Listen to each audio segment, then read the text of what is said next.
State of Nevada. You've been in the state over the weekend. Early voting totals are in for the state. Democrats have, about a 30,000, 40,000 early vote lead total.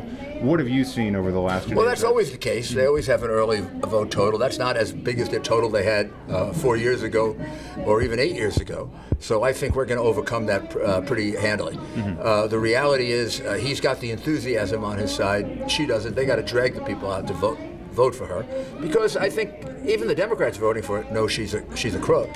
I mean, she's under 2 or 3 major FBI investigations. She's been crooked since she was collecting money back in Arkansas, selling out the governor's office, the Lincoln bedroom, the Mark Rich pardon, the pardon for the FALN terrorists to get her votes when she was running for the Senate, and all the money she's taken from Saudi Arabia and all these countries that treat women like dirt.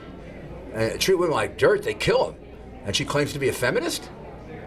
You got to call that a phony, right? Now, you can list all the scandals. They're probably older than I am, to be 100% honest.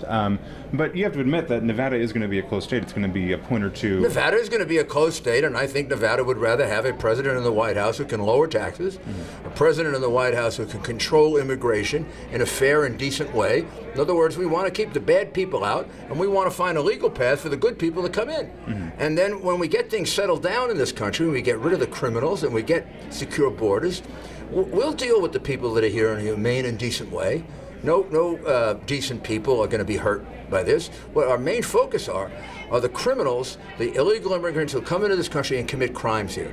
And Hillary Clinton won't send them back. She releases them again. And we have mother after mother coming to us whose child was killed by an illegal immigrant who committed a crime in the United States and was let out by Hillary Clinton or Barack Obama. And then they want to bring in 600,000 or 700,000 Syrian refugees. And ISIS has told us they're going to put terrorists in with those refugees. And the FBI director has said, who now is a bad guy for Hillary, I guess, but he used to be a good guy. The FBI director has said, we can't vet them. We don't know who they are. So we're going to bring in these, we don't know who they are, but we know there are some terrorists. And Hillary wants to do that, which gives you a sense why she is what we call a globalist. She doesn't care about the sovereignty of the United States. She doesn't care about protecting the United States first. That's why she's made trade deals where we've lost millions of jobs. We need a president who's going to put America first, who's going to say, if you want to come into this country, you should come into this country for the right reason, because you love America and you want to work. And if you're coming into this country to sell heroin, which is an epidemic now, if you're coming into this country for terrorist acts or other criminal acts, we don't want you. I want to ask you about Director Comey, but before that I want to ask, I saw a few signs out there, someone yelled during your speech, Giuliani for AG. Do you have any interest in doing that? I haven't thought about anything beyond Tuesday. I've been through a number of transitions, including my own for mayor of New York, and you don't make those decisions until after the election's over. I'm sure, but Mr. Trump's whole thing in the last couple of weeks has been drain the swamp, get the old players out of Washington, bring in new blood. Would you have a place in the Trump administration? Well, that's up to Donald Trump, and it's up to his discussion, my family. Those are complicated decisions. You can't answer them 2 days before an election. Yeah, totally understand. And then as for the FBI director, there was the bombshell announcement 2 Fridays ago or last Friday. Right. Together. Is there anything else coming on that? I mean, I have no idea if there's anything else coming on that. The reality is, until 2 weeks ago, James Comey was a hero to Hillary Clinton and and the FBI was wonderful and they were terrific and they were great. I honestly announced, even though Jim Comey was one of my former assistant U.S. attorneys, that I thought his decision was wrong. And I wrote an article about it as to exactly why legally I believed Hillary Clinton should have been indicted way back in July. The reason this is happening late is all Hillary Clinton's fault.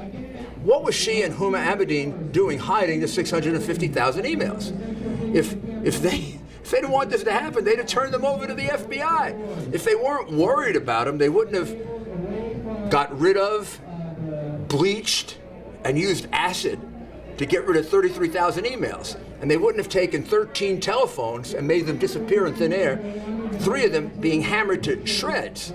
So there's no doubt that she's hiding incriminating information. There's no doubt about it. You don't destroy 33,000 emails, say you have 1 telephone, it turns out you have 13 and they're now all missing. You don't lie the way she's lied over and over again to the FBI, 37 times, I can't remember. I don't know, you can't remember once, twice, 3 times? You can't remember 37 times. Maybe you got a memory problem. And or maybe you're a liar. One last follow-up. Do you have any evidence or any knowledge or any belief that there is incriminating evidence on this laptop of Anthony Weiner's? I have no idea what's on the laptop other than what I read in the newspapers, and what I read in the newspapers is that it contains information from Hillary Clinton, that it contains information that is not duplicative of information they already have. That alone would set off alarm bells that that's a possible crime. It also suggests that it has, according to the information that we get, a great deal of incriminating information regarding the Clinton Foundation and the connection between the two. Now, I don't know if you need much more, honestly. When you've got Uma Abedin on the payroll of the State Department and the Clinton Foundation, you pretty much seal the deal that these two things were going to be a criminal enterprise working together. The State Department should never have approved her having 2 extra jobs outside of her government job. That tells me somebody corrupted the State Department. All right, Rudy Giuliani, thank you so much.